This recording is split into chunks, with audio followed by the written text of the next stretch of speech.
शेतकऱ्यांना पीक विमा मिळालेला नाही? मला वाटतं पीक विम्याच्या भानगडी जसं PM किसान आहे तसं पीक विम्याचं आहे, कृषीमधला बियाण्याचा विषय आहे, एवढा गोंधळ आहे। पण काल आमचे धनंजयजी म्हणत होते का आमचं खाली वजन भरपूर आहे, आमच्या कार्यालयातले काम लोक फार चांगले करतात। कृषी कार्यालयातला गोंधळ कधी संपन मला समजत नाही।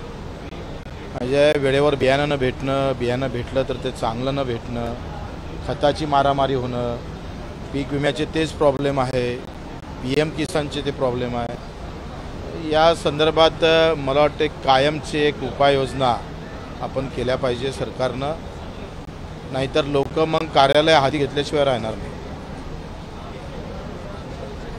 ओ महाराज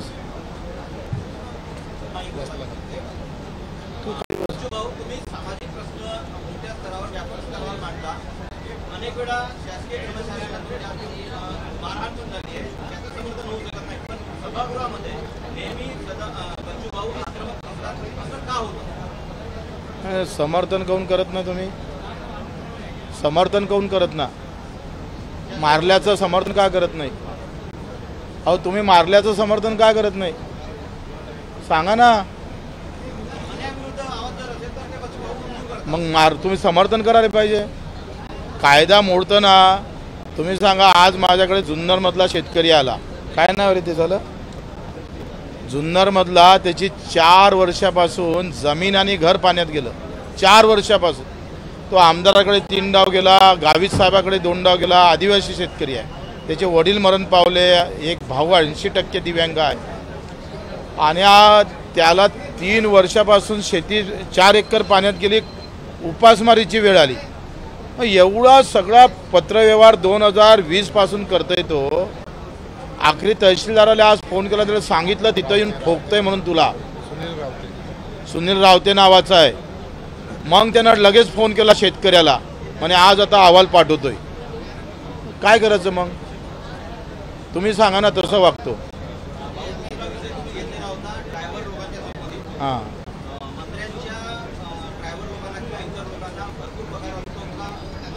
ते तुमच्यासारखंच आहे, कॅमेऱ्यावाला जेवढा पगार आहे तेवढा त्या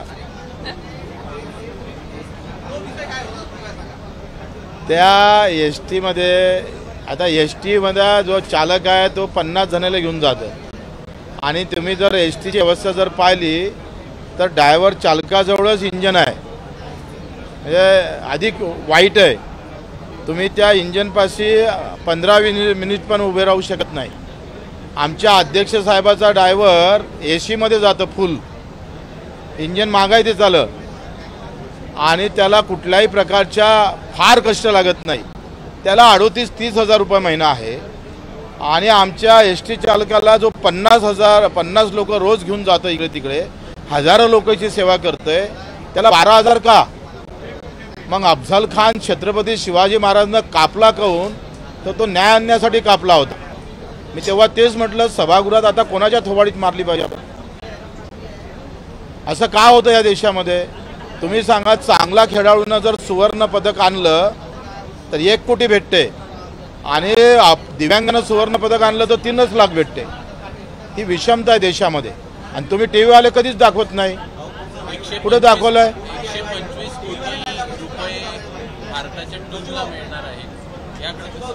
क्रिकेट म्हणजे सगळ्या खेळाडूचा जवई आहे।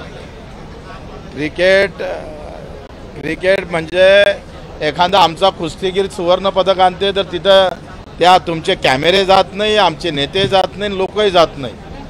म्हणजे खेळ सारखेच आहे, त्याच्यात प्रावीण्य दाखवलं इतर गेममध्ये तर तुमचे कॅमेरे तिकडे कधी जात नाही, आमचे नेते मंडळी पण जात नाही। पण क्रिकेटमधला 4 चौक्याने 1 छक्का मारला का लोक बिलकुल तयार असतात। विजय भेटला, भारताचा सन्मान वाढवला, आम्ही आनंदीच आहोत, पण असं होऊ नये। समाजामध्ये पेरण्याचं काम सोशल मीडियानं तुम्ही सुद्धा केलं पाहिजे, मीडियानं। मुंबईमध्ये येते, मात्र गुजरातची बस ही त्यांच्यासाठी वापरण्यात येते, बेस्टच्या बस ताफ्यात बस नाही का असा सवाल आता विरोधकांकडून, तुमचं काय प्रतिक्रिया आहे? गुजरातच्या बेस्ट बस चांगल्या आहे आपल्यापेक्षा, हेच त्याच्याहून सांग। एक राजकीय प्रश्न आहे. नुकताच तुमच्या आणि राजू शेट्टींची बैठक झाली. विधानसभेच्या दृष्टीनं काही रणनीती असणार आहे का? राजूजी शेट्टी आणि आम्ही बसलो आहे. आज आमची बैठक झाली.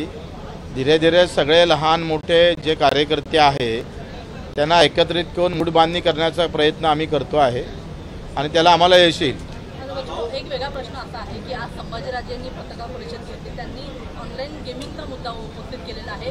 जंगली रमी किंवा हे बाकीचे ड्रीम्स 11 जे आहेत त्याच्यामुळे हजारो लोकांची घरं उद्ध्वस्त होतात असा त्यांनी विषय मांडला.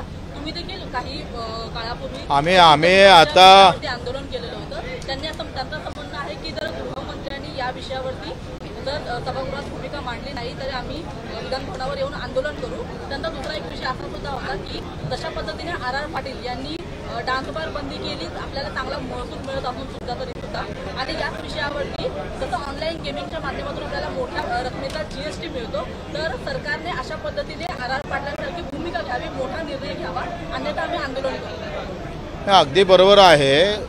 तुम्ही जर हार्ड कॉपी घेऊन पत्त्याचे खेळले जुगार म्हणजे तुम्ही पत्ते खेळले जुगार खेळले म्हणजे त्याला काय म्हणतो आपण फिजिकली खेळलो तर तो गुन्हा होतं आणि ऑनलाईन तेच पत्ते खेळले तर गुन्हा होत नाही. ही अजब दुनिया आहे. आणि म्हणून आम्ही 10 तारखेला महात्मा गांधीजीचा पुतळा आहे त्याच्यासमोर खुली जुगार खेळणार आहोत. खुला जुगार आम्ही तिथं खेळणार ऑनलाईन गेमिंगच्या विरोधात. आम्ही सगळ्याला तिथं आमंत्रित करतो. तुम्ही पण या जुगार खेळाले.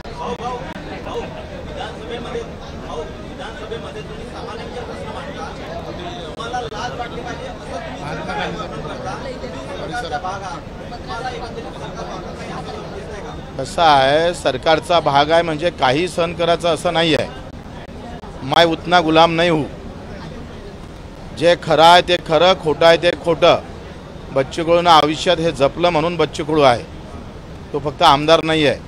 आणि म्हणून जिथं जिथं सरकार चुकत असेल तिथे इथं ठेचण्याचं काम आम्ही नक्की करू. आम्हाला कोणाचं भय नाही आहे आणि भिणार पण नाही आहे आयुष्यात कोणाला. तुम्हाला भिऊ, बाकीचे कोणाला भ्यायची गरज नाही.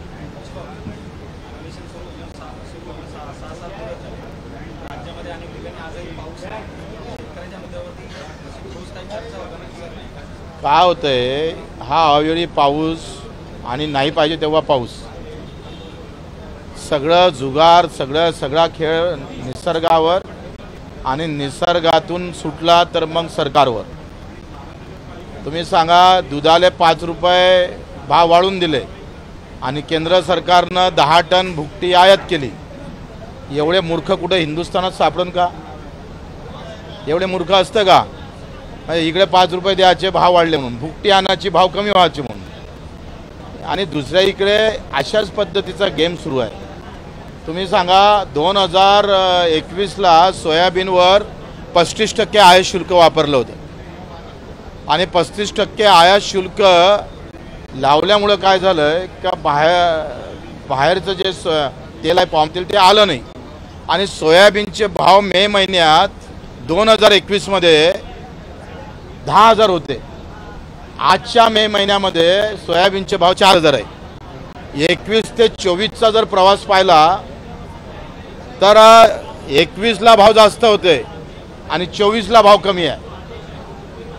म्हणून सरकार शेतकऱ्याला कधी चांगल्या नजरेतून पाहत नाही, पाहणार पण नाही.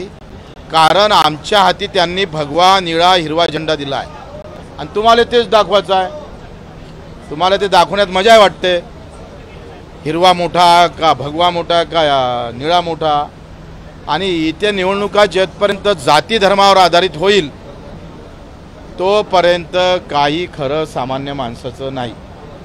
तुमचं कॅमेऱ्यावाल्याचं तर कधीच खरं नाही आहे. जे कॅमेरा घेऊन उभे असन ते. आणि मग तुमच्यासारखीच ह्या शेतकऱ्याची परिस्थिती आहे. तुम्ही थोडेसे चांगल्या वातावरणात राहतात म्हणून तुमच्या आत्महत्यापर्यंत वेळ जात नाही. त्याला चारही इकडे सगळं डुबलेलं दिसतं म्हणून तो आत्महत्या करतो.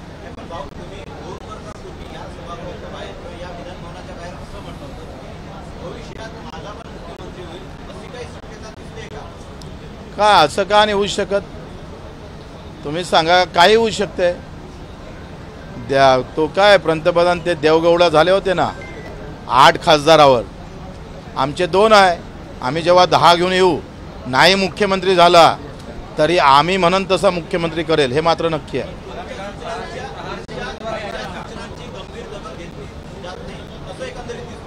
नाही दखल घेतली. काल सीएम साहेबांनी ते 1 कोटी 3 लाखाची तफावत आहे ते सांगितलं त्यांनी. काल आम्ही त्या काय म्हणते सेवा हमी कायद्याचं पण किती दिवस फाईल. या प्रशासनाला कुठं होतंय. एका माणसावर कारवाई नाही आहे. महाराष्ट्रातल्या एका अधिकाऱ्यावर सेवा हमी कायद्यानुसार कारवाई नाही. फाईल 7 दिवसाच्या आत वरते राहिली तर शिस्तभंग होते. असं कुठं आठवते का 7 दिवसाच्या आत फाईल काढतं. 6 मंत्रालय चांगले करायला लागते मजले मंत्रालयातले. पुरा महाराष्ट्र एका दिवशी तालावर येतं. पण इथंच बिघाड आहे. इंजिनमध्येच प्रॉब्लेम आहे. आता बस करा ना हां हो आम्ही आता 15 ते 20 तयारी आहे वाढण ते. कारण हे तिघं एकत्र होणार. त्यांच्याकडून एकच उमेदवार येणार आणि ज्याचं कुठे जमलं नाही तो बच्चू कडकडे येणार.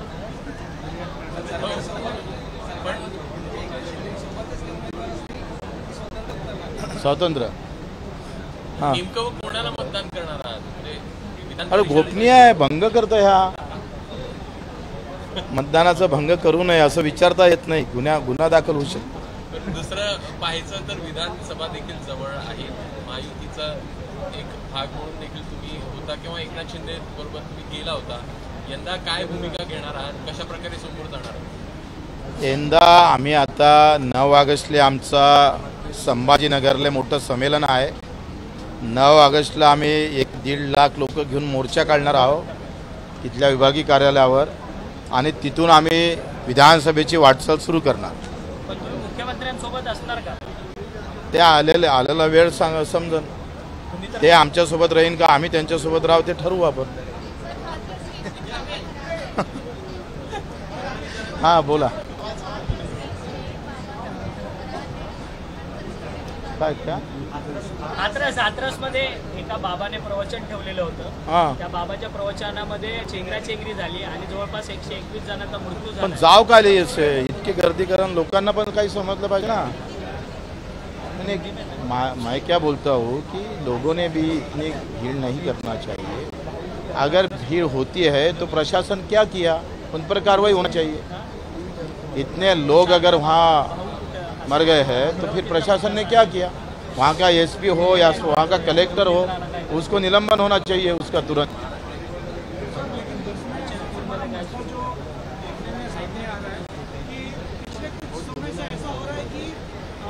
सरकार इंतजार कर रही है कि कुछ हो जाए फिर एक्शन लेगी. इस पर आप क्या कहेंगे? क्योंकि हमने डोंबिवली में देखा है MIDC को लेकर और काफ़ी और जगहों पर देखा है कि ऐसा जब हादसा हो जाता है तब सरकार एक्शन लेती है. नहीं सरकार के बजाय हमारा प्रशासन बहुत उसको बोलते कमज़ोर है. उन्हें इन कामों से फुर्सत ही नहीं है. जिस फाइल के साथ गांधी जी आते हैं वही फाइल आगे जाती है. नहीं तो फिर भगत सिंहगिरी करना पड़ता है. इसका जो प्रशासकीय जो कामकाज है वो अच्छी तरह 3.5 लाख करोड़ खर्चे करते हैं हम बजट से. फिर उसके मुबदला में हमको क्या मिलता है आम लोगों को ये बहुत इसका थोड़ा संशोधन करने की जरूरत है. बच्चूभाऊ हाच विषय आहे की त्या हाथरसमध्ये ज्या प्रकारे तो बाबाचा कांड झाला चेंगराचेंगरीचा त्यावरती गुन्हा दाखल झाला. परंतु अशीच एक घटना जी आहे खारघरमध्ये झालेली होती. खारघरमध्ये केंद्रीय गृहमंत्री अमित शहा आलेले होते. त्यावेळेस देखील काही लोकांचे मृत्यू झालेले होते त्या सगळ्या दुर्घटनेत. अजूनपर्यंत त्या दुर्घटनेमध्ये कोणत्याही प्रकारची प्रशासनाकडून कारवाई करण्यात आली नाही. असं दुजाभाव होऊ नये. हे असं जर होत राहिलं तर उद्या निवड राजकारण जर पाहिलं जात असन पक्ष सत्ता कोणाचा माणूस आहे तर कायदा नावाची शिल्लक राहणार नाही जागा. ठीक आहे चला बहुत हो गया. ABP माझा उघडा डोळे बघा नीट.